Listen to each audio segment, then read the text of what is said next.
Hey, good evening, everybody. How are you? This is Shawn Kelly from Into the Night with Shawn Kelly on UPRN Radio 105.3. How is everybody tonight? Um, things are, it was a pretty crazy week, but, eventually, hopefully things will settle down. But last show on Chasing Prophecy, we had Brian Seach, who's a good dude. I like him. He's a friend of mine on Facebook, and we had a little bit of problems with Wi-Fi's and stuff like that. I don't know. It's been like a really goofy night. Hey, Tommy, good to see you, buddy. My friend Tommy Miller. Thanks for coming on and listening to the show.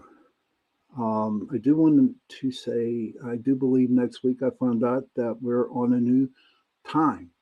We're still going to be on Tuesday nights, but Chasing Prophecy is going to be on 7 to 9, and I'm not sure what time my show will be coming on. But I'm looking forward. It's nice to start a little early because 11 to midnight it's kind of crazy. You know what I mean? And Let me jump in here right quick. You're going to be all an right, hour earlier. So right now it's 10 o'clock my time.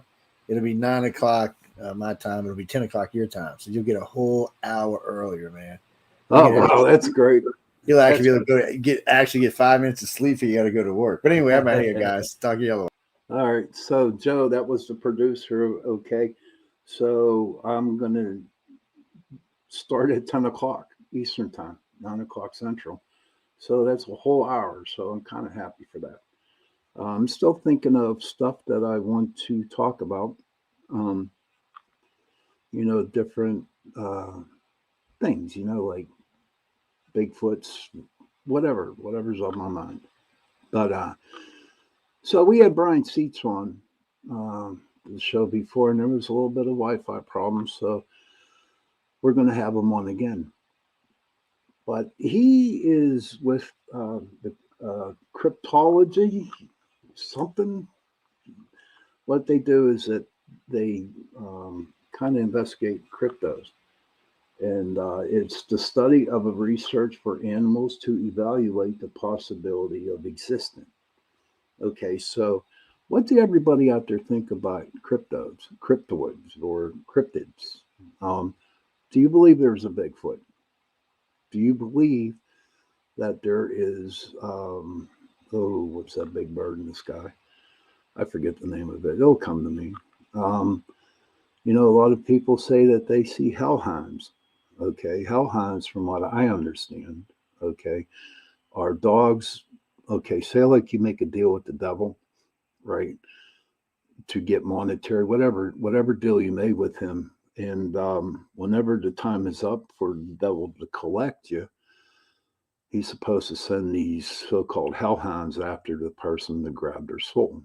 So that's kind of crazy. Do I believe in hellhounds? Um, that's on. I'm on the fence with that. You know, um, but then again, it is supernatural. It is definitely something that you could really look into. Um, but we had a discussion about me and John and Jenny about, and here's my whole thing about books. Okay, now books are good.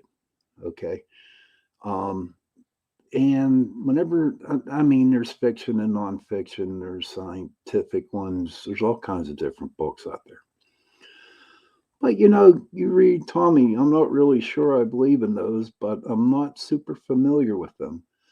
Okay, to be honest with you, Tom, I would do a Google search on hellhounds, and you read what you think, and you come up with your idea about them, and we can talk about it shortly or next week, you know. But they do sound fascinating, if they're for real, if they're for real. But that's what I just lost my train of thought, but I'll just keep on talking until I get it again. But so, oh yeah, no. Back to the authors. Okay, so me and John discussed this, right? And what I have a problem with is that, say, like, I just read a book on Leviathans. Okay. So I read this book. It's a great book on Leviathans. Now, the author who wrote that book, where did he get his information from? You know? And so it just seems like if you're a good author and you write about something different or whatever, and by the time it reaches to where 20 years or what, however, you know, uh, what's the last book, Sarah? I'm going to be honest with you. I can't read a book, and I'll tell you why. Because I start at the beginning, maybe for a chapter, then I get bored with it, then I jump to the middle, and then I jump to the end. What I like to do is get those audio books, you know, and I put those in my car and I listen to them, you know. But I haven't done that recently. But it's plus, I'm not afraid to say this, but whenever I read something, I have to read it over 2 or 3 different times. The reason being is because it's hard for me to comprehend what I read. I hope that helps you out. You know, so I don't know what it is. It's just there's a lot of times when I read, I don't understand what I'm reading. It just seems like I remember when I was in ninth grade that I read a book on Rocky Blyer. That's about it. Whenever I have a guest on, or whenever we have guests on Chasing Prophecy, I go to the wiki, the Wikipedia of the person that we're having on, and then I jot down notes, and it's funny when I do that, when I jot down notes and different things, and it's my time to speak, you know, um, I still jumble it, because I don't know. It's like I have this in front of me, what I want to say, and the notes that I have, but I don't know how to put it into a paragraph. If you guys can understand that. Um, but we talked about, Sarah was listening to the other show, the last show, and we were talking about supernatural, and I'd like to get more into that. I had a lot of ideas pop into my mind. Um, on some of the topics that I want to come up with. I'm not really well prepared tonight, so I'm just going to talk for the hour and hopefully, come up with something interesting. But that's about it. Whenever I look at or I hear, let's say I hear about a guy writing a book about Leviathans, okay, where does the author get his information from? Okay, is it tales? Is it old wives' tales? Is it stories that were told to everybody around the campfire? You know, but it just seems like I guess the writer knows how to write, and so people get really truly involved with it. And so that's my only big deal about books and stuff. It's like it's not the book itself, okay, not even a book, a video or whatever, the kinds that you see on YouTube, but it just I don't know. I guess that's just me, and you know what? That's okay. You know what? Maybe down the road, I'll kind of figure out, and maybe, right? I'll be able to comprehend the book. But you'll be the first one to know, Sarah. When I read a book, you'll be the first one to know.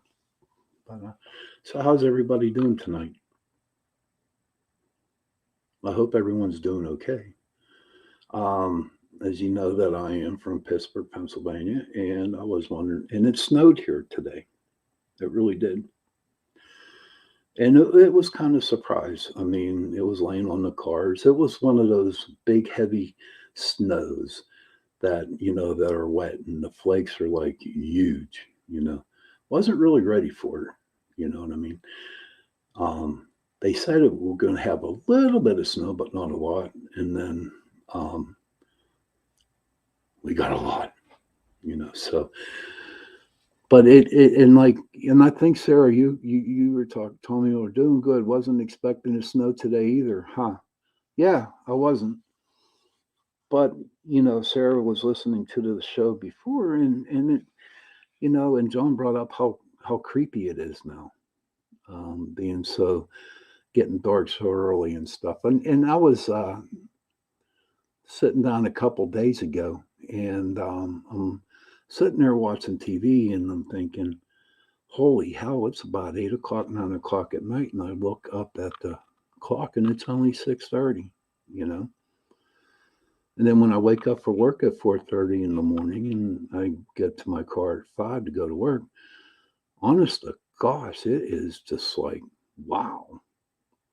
It just seems like there's a million eyes looking at me as I go into my car, you know. And sometimes I get kind of creeped out. I don't know if anybody else out there gets creeped out, but I do definitely get creeped out. Um, it's just craziness. Yep, this whole week has been off. Definitely doesn't feel right tonight. Do you have an idea, Sarah, why it doesn't feel right tonight? I'd like to hear it. And my guest would like to know. What your feeling is right. There's definitely, Tommy Miller says there's definitely been a different vibe since last week. Could the blood moon have anything to do with that? That's a good question. Hey, Northwest, welcome back, bud. Pleasure to have you guys here. Um, I don't know. What's a blood moon? I'm not, really into it. It was a blood moon. It was like, wasn't it the eclipse that happened? I don't know. But I'll tell you what, it was a really creepy week. So it just seems there is something off in the energy. Maybe the moon cycle or change of season. That's possible. Very possible. Did we not just have an eclipse lately? I'm wondering. I think we did, you know. But yeah, the energy is crazy out there. Um, I remember walking out of work the other day, and it was like 2 in the afternoon, and it just like felt really. I don't want to say evil, but it felt intense, And I'm a meat cutter for a supermarket here in Pittsburgh, and even my customers are like really mean. They were just not in their right mind. Um, Maybe there's something going out there in the spirit world that we just don't know what's happening, or maybe there's something going on um, in the government or some kind of secret society or whatever that is just like just doing something that just ain't right. Um, they had what 2 3 months ago they had this CERN where these people blew up some molecules. I'm not really big into that because I really don't understand it yet, and maybe down the road I will be able to understand. But there was a lot of things that have. Sarah, how does this affect the paranormal? Does the group notice an uptick in the spirits interaction? Yes, it does, Sarah. Absolutely. Um, there should usually there's a lot more sightings. Who's Art Greenfield? Who's that? I don't even have a clue. Um, I don't know. But yeah, it does have an uptick on it. Whenever the energy's like really, really crazy, yes, there's a lot of paranormal situations that happen. Ghosts come around, or people see it. Yes, molecules make a solid form if enough energy. You would love to. Do you have a paranormal group down there where you live, Sarah? If you do, go to the group and go out with them. And I'm sure that you will be able to experience something like that. Oh, Art Greenfield says that is the Artemis missile launch. Huh. Can you explain that a little bit more for me, Art? So I can, in fact, you know what? I'm going to write that down. So maybe I'll bring it up next week on the show. This is pretty good. Artemis missile launch. Okay, got that written down. But yeah, I guess you can say, a lot of people were, that have been around for a long time, and they talk about the veil thinning around October, November. Um, I personally think, in my experiences, to be honest with you, that the veil was um, always low, always low, and maybe it's even lower than what we expect it to be. That's a very good possibility that it possibly will get like. What happens if the veil goes completely down? Did anybody ever think of that? What if the veil actually came completely down? So we see ghosts everywhere.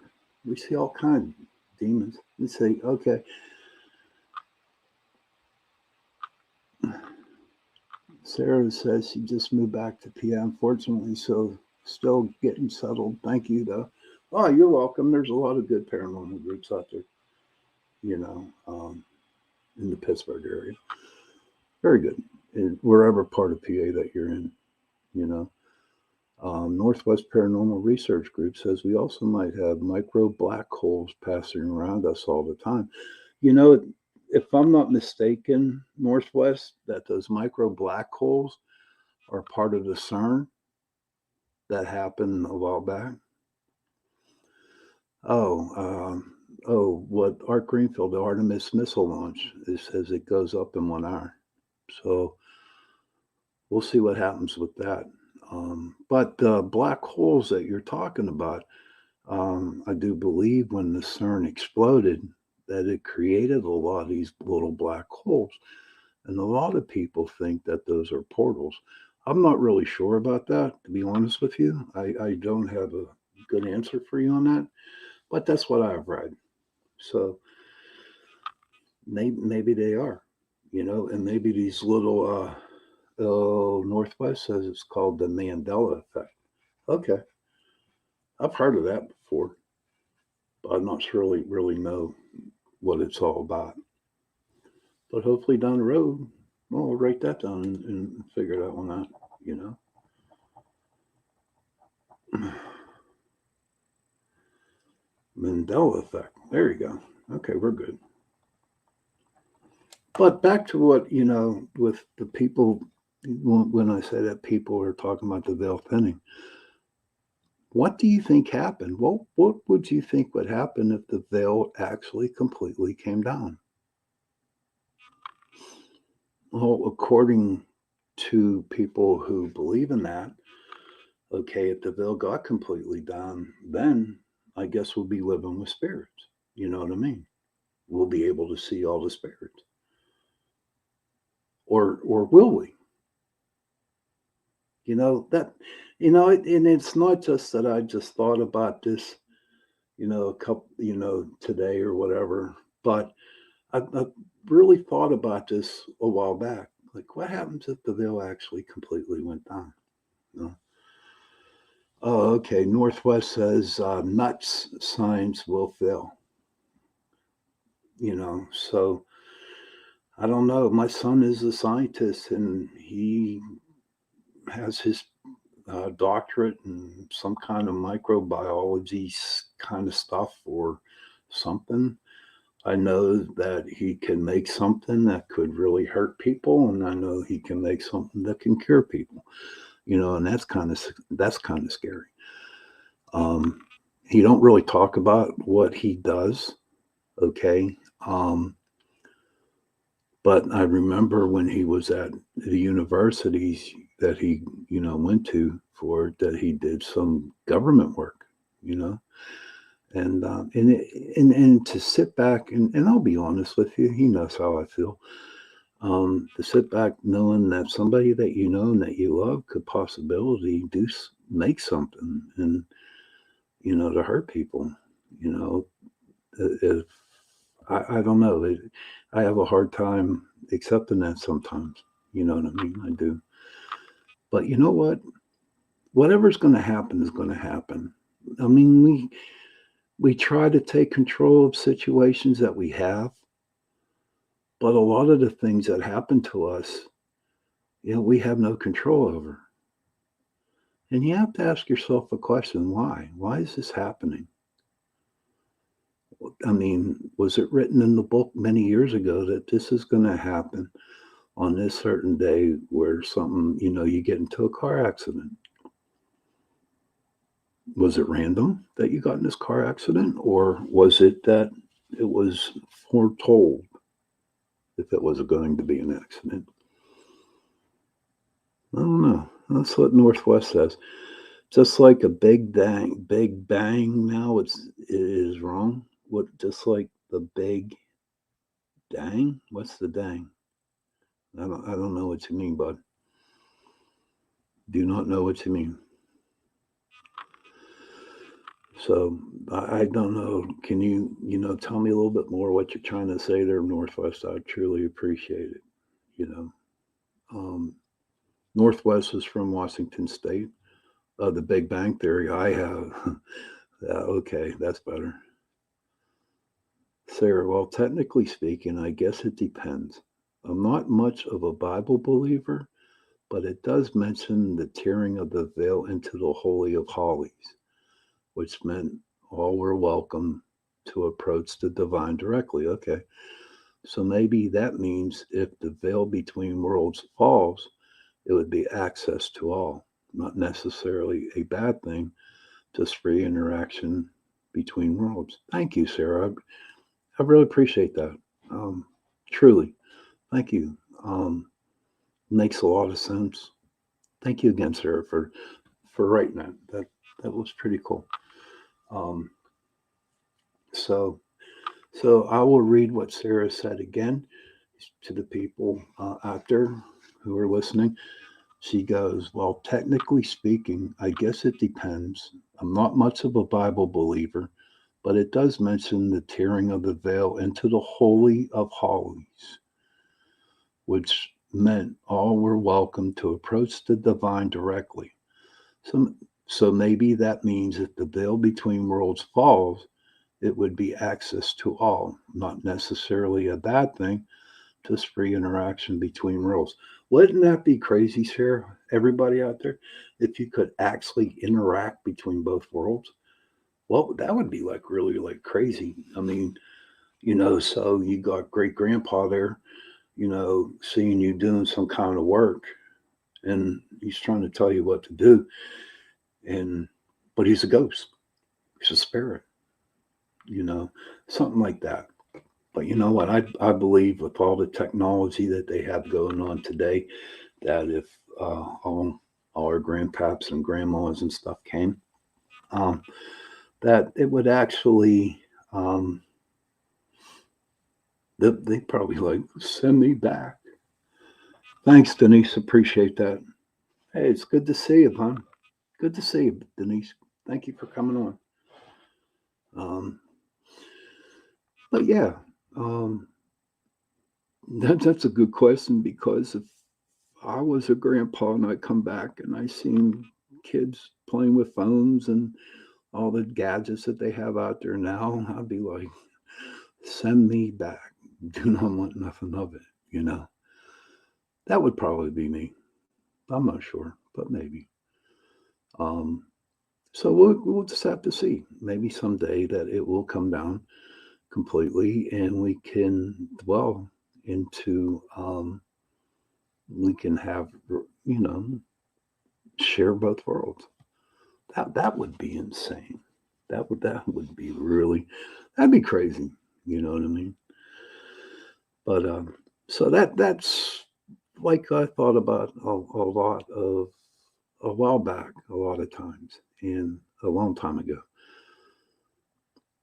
And so I'm going to jump around a little bit because, like I said, I wasn't prepared today. But if anybody out there has a question, feel free to ask. Or if anybody wants to share anything, please do. You know, I try to intermingle to the best of my ability with people. Sarah Forbes says, "What's the best evidence your team ever captured as proof of the paranormal?" Good question. There was a girl in my group, Val, and we were out in the cemetery. The hell's the name of it? It's over in New Brighton. It's called Grove Cemetery, to be honest with you. And what happened, she was just sitting down on the ground and she snapped a picture. And there was a man standing over a grave. You know, there wasn't like 5 or 6 of us that night, and it was like 98 degrees out. I mean, it was really really hot, and so she took this picture, and there is a picture of a guy standing over a grave, and he's wearing like one of them old time suits, the heavy wool suits. That'd be the best, as far as I can see. But I look at it like this: everybody who grabs something, it's not so much having proof of the paranormal, because I believe that if you're in a paranormal investigator, that if you see anything or catch anything that is totally different, then yeah, I'm sure people real, I'm sure there's some groups out there, some people who investigate that just look at, say, okay, this is different, so this could be something. And then take it home the next day, look at it on the computer or listen it to on, if it's on on a digital voice recorder, play the tape back, and very cool. Sign me up. I'm retired, hon, but there's a couple good groups out there. you know um, it's called reps, Reverend Entity Paranormal Society, and they're good. And most of the groups are good, you know. And a lot of the groups here in Pittsburgh, especially in Pittsburgh, they really, really um, try to help people. You know, they're all good. They're all good groups. Now, there's a couple out there, none that I know of out here in Pittsburgh, or in the Butler area, Westmoreland, Greene County area, um, that aren't bad. They're all good. So with me being retired, okay, um, that's what I'm doing. I'm retiring, but I'm also here. If somebody wants to start a group, I can help them. You know what I mean?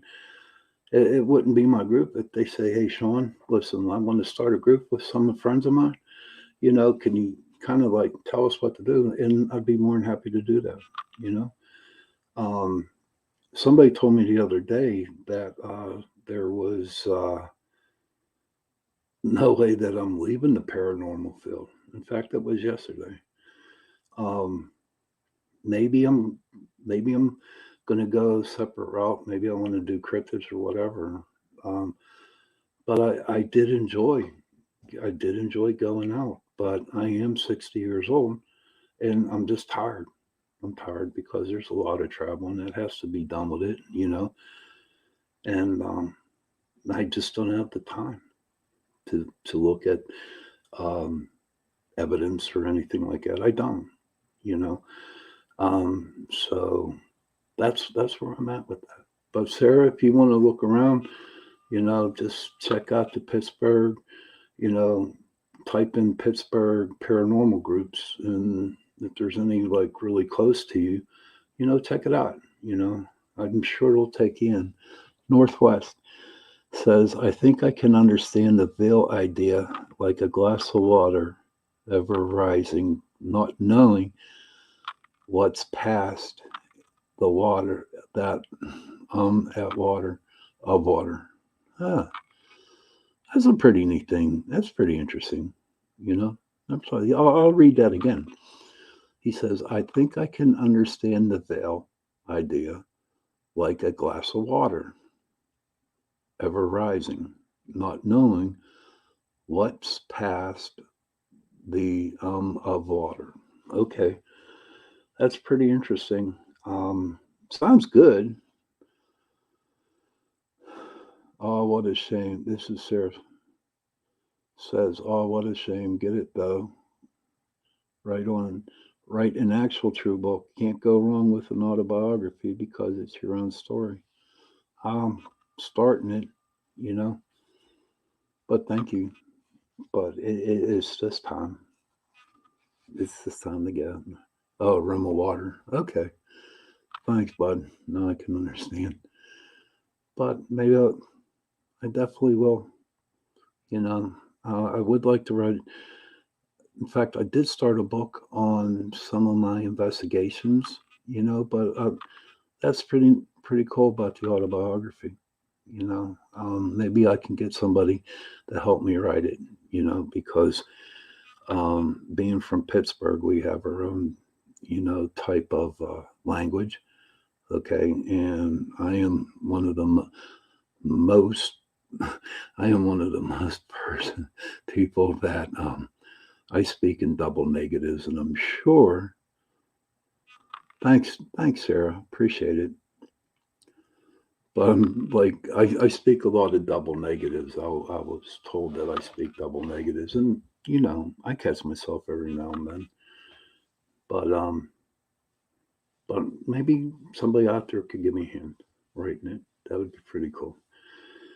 But what I'd like to do, I got like about 20 minutes left, and we'll see what happens. Northwest says, I'm very proud to have talked to you and being part of your show. Thank you. That's pretty neat. Thank you very much. Appreciate that. And we enjoyed having you, and I enjoy having you on my show tonight. And maybe we can get you on as a guest, since you are out in Washington State. Um, you're what, 3 hours behind us in the East Coast, so that would be a decent time to get you on the show. It would be what, 7 o'clock your time. But Washington State, a little bit of Washington State, I see all the pictures, it's mainly all kinds of trees and stuff like that. And I wonder how much stuff is out there in the woods. Well, seriously. Any upcoming guests on the agenda other than Northwest, that is? No, none at all. No other guests is coming up. No upcoming guests at all. Oh, cool. No, Sarah, no guests coming up. I'm just going to talk. Or if one wants to come on, then they can come on. But nope, nobody coming on. Maybe I'll get my producer to come on next week or whatever. Now it might be a little bit more easier now because I'm going to go down to 10 o'clock p.m. and that's a little better hour than coming on at 11 because it is kind of late. You've heard of Bigfoot's out in Washington State. Now, it says that you're a paranormal research group. Do you just research spirits, or do you actually might get into trying to find Bigfoot Northwest, you know? Um, I don't know. And maybe we'll definitely get you on the show. But yeah, so we'll see what we go from there. And if you want to be a part of, if you do want to be a guest on my show, just send me a message on the Pittsburgh Paranormal Society Facebook page, and then I'll get you on, and we can talk about something. If there's something that you say like don't want to come on the show, okay, but you really would like something, to talk about, then tell me about it again in the messenger, and we'll talk about it. Northwest says we try to go all, okay, and then they come back and said paranormal means beside normal. That's funny because do you think this world out here is normal now? I don't think so. So maybe we're living in a paranormal world. What do you think of that, guys, ladies and gents? We're living in a paranormal world. That is wild. That's very, very possible. From what I've seen, I think we are. Because God only knows what's going on. Like Jenny was saying last week's show, Sarah, what about vampires, Shawn? Northwest? Oh, okay. That's a good question. Northwest, Sarah's asking you, what about vampires? And what I think about vampires, I'm on the fence with that too because I've watched some documentaries on vampires, and I know for a fact that there are three big vampire groups down in New Orleans, you know, and never really thought about, checking it out. Is it possible? Yeah, you know, who knows? But maybe I can, in fact, you know what? Maybe I'll start looking into that, but I'm not going to offer up my blood. Maybe cut my finger or something like that. They want some blood, but no, they're not going to suck it out of my throat. No, no, no, no, no. But that's an interesting situation here. Vampires. Okay, I'm going to write that down right now and do some research on that. Let's see about that. So Northwest, what do you think of vampires? Tommy Miller, what do you think of vampires? Okay, Northwest goes, well, I feel people who eat other people might be. Okay, so there's a word for them, and I don't know what that word is. I don't think they eat them. I think they just suck their blood out. I don't think they eat them. I think they, that's interesting. You know, cannibal. Thank you, Sarah. Well, Sarah, thank you very much. Yeah, cannibal. Yeah, thank you, Holly. Cannibalism. Yeah, and you know what? That's crazy. That's crazy. But then again, if I do remember, there was an airplane crash a long time ago in the 70s. I'm not sure that in order the way, or the Donner Party, if I'm not mistaken, please correct me if I'm wrong, but the Donner Party, where they were stuck out there and, they had to eat people to survive. You know what I mean? So maybe there's some good part of being a cannibal, but there's probably, in order for you to survive, you have to do something. Oh, the soccer team. Thanks, Northwest. Appreciate it. What was that soccer team? But, I guess you have to do drastic things at drastic times, different times to survive, you know? I mean, if you just go out right now and kill somebody and take them home like Jeffrey Dahmer, man, that I don't know. That's not good, you know. That I don't even want to talk about that, but if you had to survive, you definitely would. Yes, Northwest says yes. If you have to survive, you do what you got to do. But so this been a pretty good show, nice and relaxing. I'm getting about 12 minutes left, but if anybody else has any other questions, feel free to ask. But what I'd like to end on, toward the end of the show, is one of my investigations that I did. How if it was good. I remember when we first started in 2006 that we used to go down to Prospect Place down in Trimway, Ohio. And when we first went down there, I mean, the great grandson of the person who lived there, would hold ghost hunts, you know, and it was the big deal back then. I don't know if it's really big now. I'm not sure. I haven't been down to Prospect in a long time. But they ever in Prospect, they have the barn. And the story behind the barn is that there was a guy that was going out. He would, when the slaves escaped, there was a guy that went to get them, to take them back, and people found this guy and they hung him in the barn. Okay, and so we did some investigating over in the barn, and it's definitely haunted. I know the Ghost Brothers were there.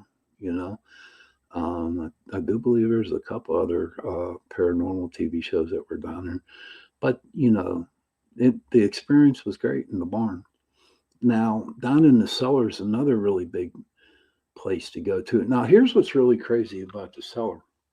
Okay, in the wintertime, if you would die, they would actually bury you down there until the ground got soft, so they could bury you. So there's like a really big, I'm going to say like tub, but it's made out of brick that's in the ground there, and they used to cover the dead bodies over with ice in order to preserve them, in order to um, bury them when the ground thawed out. But it was also a place where you can actually where the slaves would go underneath the house. To be honest with you, I'll screw the story up, so I don't want to ruin anything. So if you want to read about the Prospect Police, please Google it. Okay, please Google it and read about it. And I do believe right now that it's such a popular place that you really have to go in January and try to find a time to go. Northwest, do you? Uh, Northwest goes, do you get Santa this? Do you get called Santa this time of the year, my friend? You should make children happy. Hmm. Yeah, I was called Santa Claus, but the lady had to be about 86 years old today. Um, I do. And it's not cause of laziness because I think my work wants me to be a Santa Claus because I do pass on it. I have a story about that I'd like to share with you. But Denise says, I've heard,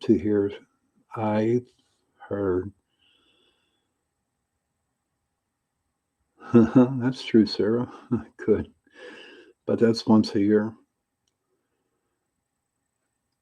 Denise says, I've heard to hear three knocks and answer lets a spirit come in. I often dream of hearing three knocks. I always refuse to answer. Seems odd that I get those three knocks. Do you have any thoughts on that? Oh, wow. Right now, Denise, no, but dreams, I know about when you dream of something and they're true. Some dreams do come true. I I'll tell you what I'll do for you, Denise. Um, I will look into that with you, and then I'll just give you a message, and I'll tell you what I feel about the thoughts on that. It's a little too late right now.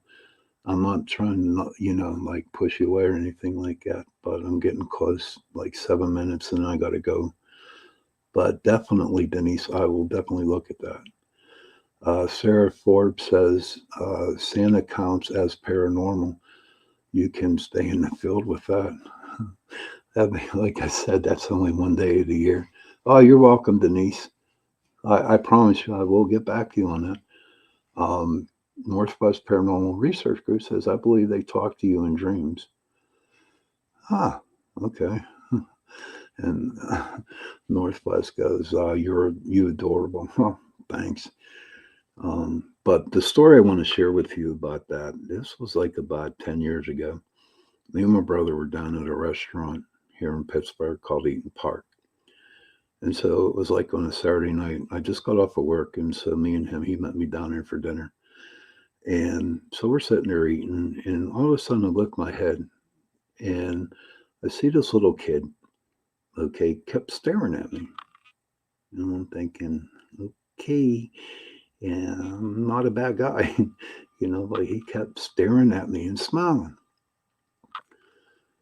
And I'm like, okay. And I'm telling my brother about it. And he turns around and looks and saw the little kid smiling. And so about 10, 15 minutes later, they got from their table because they were done eating. And the grandmother came over to me and said, my grandson thinks you're Santa Claus.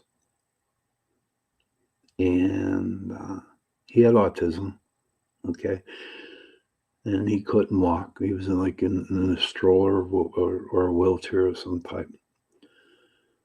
And I went over to him and I sat down and, told, I guess you can call it a white lie or whatever. But I did say, well, it could be. Thanks, Northwest.